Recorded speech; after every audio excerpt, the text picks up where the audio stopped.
9, this is suman balanghoy. First thing to do is peel the balanghoy and grate it using grater. Here I show to you the balanghoy.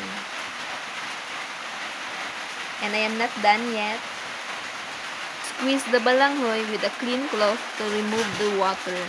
When balanghoy dry, add brown sugar and coconut as well, then mix them.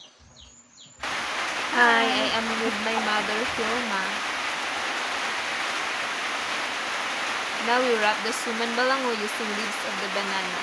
This is how we make it, and also you can sell it with your neighbors, online, or your friends. But this is only for our snack, and we give to the children here and also our neighbors for free because this is so many. So we steam it is in an hour. First batch 25 pieces already cooked. Second batch is 23 pieces. Overall we made is 48 pieces.